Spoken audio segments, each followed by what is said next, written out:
Doctor साहब, बहुत बार लोग ये पूछते हैं, ये जानना चाहते हैं कि स्लिप डिस्क की समस्या हो गई है। तो ये स्लिप डिस्क की समस्या होती क्या है? कैसे लोग इससे प्रभावित होते हैं? देखिए, स्लिप डिस्क हम इसको डेमोन्स्ट्रेट ही कर देते हैं। ये हमारे रीढ़ का हड्डी है। ये कई टुकड़ों से बना होता है, 33 पीसेज। इसमें दो हड्डियों के बीच में ये जो चीज़ होता है, इसको डिस्क कहते हैं।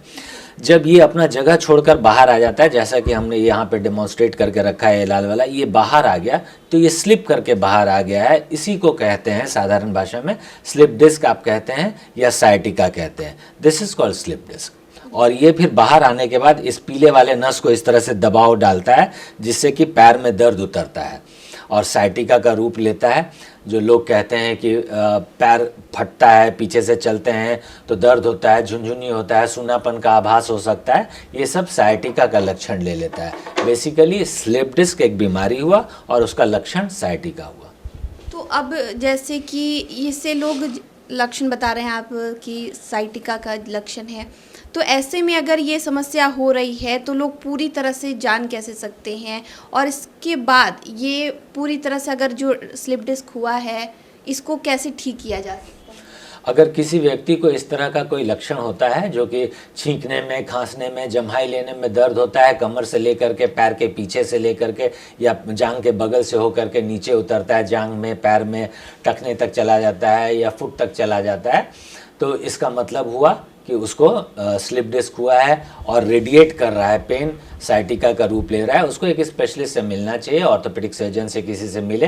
कई प्रकार के टेस्ट हो सकते हैं, राइट फ्रॉम एक्सरेज, बट सबसे ज़्यादा डायग्नोस्टिक इसमें होता है एमआरआई।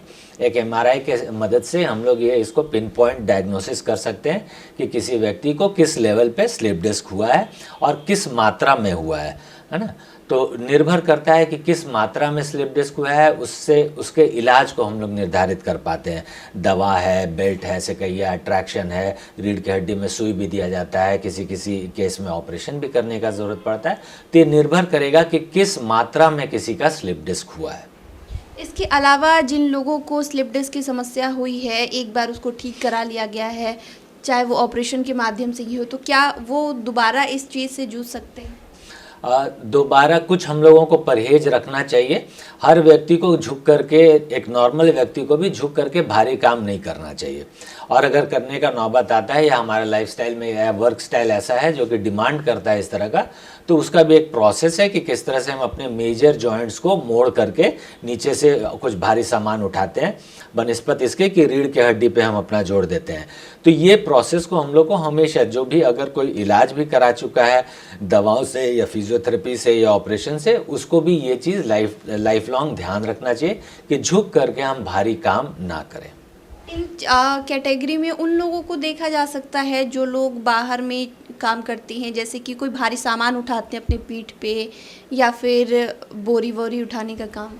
कोई भी व्यक्ति अगर झुक करके भारी काम करता है, जैसे कि आपने कहा जो श्रमिक कैटेगरी के लोगों के बारे में आपने कहा, बिल्कुल पॉसिबल है। लेकिन ये डे टू डे लाइफ में भी हो जाता है। कभी कभी हमने ये भी देखा है कि कोई सवारी कर रहा होता है, बस में पिछला सीट मिल गया और वो जर्क जो लगा उसे फ्रैक्चर तो होता है, कभी कभी फ्रैक्चर नहीं होता है, स्लिप डिस्क हो जाता है। कभी कभी ये भी होता है कि कॉन्स्टिपेटेड लोगों में इंट्रा एब्डोमिनल प्रेशर जब बढ़ता है उससे भी स्लिप डिस्क होता है।